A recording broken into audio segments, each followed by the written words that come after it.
প্রিয় শিক্ষার্থী বন্ধুরা, তোমরা সবাই কেমন আছো? আশা করি তোমরা সবাই ভালো আছো। এই ভিডিওতে নবম শ্রেণীর ডিজিটাল প্রযুক্তি বিষয়ে ষান্মাসিক সমস্যা মূল্যায়ন নিয়ে আলোচনা করবো। যারা চ্যানেলটি সাবস্ক্রাইব করেন, চ্যানেলটি সাবস্ক্রাইব করে রাখলে তোমাদের অনেক উপকার আসবে। পরিকল্পনা সাইবার নিরাপত্তা বিষয়ক সচেতনামূলক তথ্য উপস্থাপন। ডিজিটাল প্রযুক্তির ব্যবহার বৃদ্ধির সাথে সাথে এর নিরাপত্তার ঝুঁকি ক্রমশ বেড়ে চলেছে। এলাকার সাধারণ নাগরিক যারা এই ব্যাপারে সচেতন না, তারা বিভিন্ন সময় নানামুখী সমস্যায় পড়ছে। মোবাইল বা অন্য যে কোনো ডিভাইস ব্যবহার তেমন নিরাপত্তামূলক ব্যবস্থা না থাকায় এলাকায় লোকজন প্রায় সমস্যায় পড়ে, ব্যক্তিগত, আর্থিক এমনকি সামাজিক সমস্যায় পড়ছে।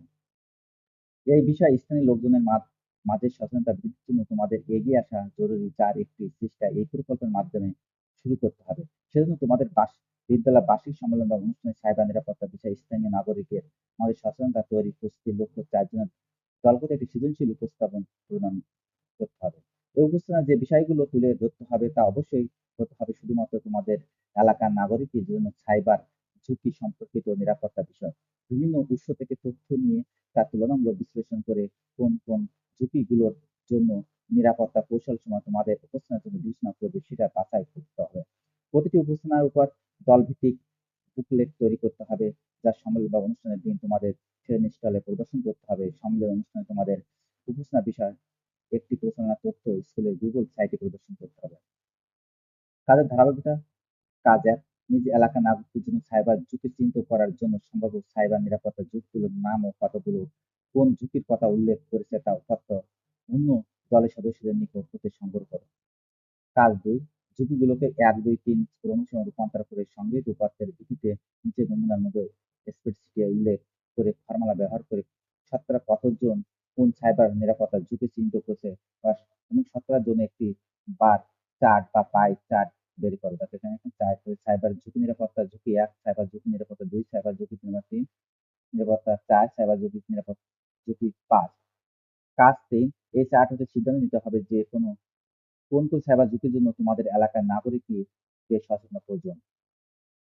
কাজ ৬, প্রতিটি ঝুঁকির জন্য একটি করে স্লাইড বা পোস্টার তৈরি করতে হবে। দলের প্রত্যেকে একটি করে ঝুঁকি বেছে নিতে হবে, যেন ওই ঝুঁকির প্রভাব ও তা হতে নিরাপদ থাকার কৌশলের তথ্য নিয়ে স্লাইড বা পোস্টার তৈরি করতে হবে। কাজ ৭, সকল তথ্য, ছবি, চার্ট, ইনফোগ্রাফি, ভিডিও, সাক্ষাৎকার ইত্যাদি নিয়ে একটি ভিডিও ডকুমেন্টারি এডিট করার ক্ষেত্রে নিজের সফটওয়্যার, স্ক্রিনশট, ভিডিও এডিটিং টুলগুলো ব্যবহার ধারাবাহিক চিহ্নিত করে সংখ্যা ক্রমে চিহ্নিত করে দেখতে হবে। সেই ক্রমে ভিডিও এডিট করার ধাপগুলো ফ্লোচার্ট নিজ খাতায় উল্লেখ করতে হবে। দেখুন, কাজ ৮, সম্মেলন অনুষ্ঠানে তোমাদের উপস্থাপনা বিষয়ক একটি প্রচারণা নোটিশ স্কুলের গুগল সাইটে প্রকাশ করো অথবা ধাপগুলো খাতায় লেখো।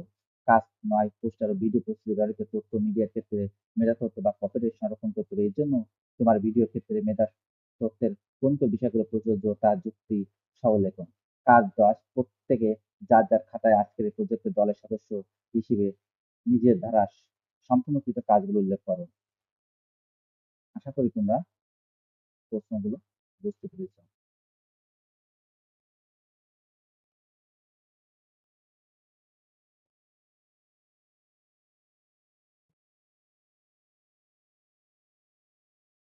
তাহলে আজ এই পর্যন্ত। Thank you everyone.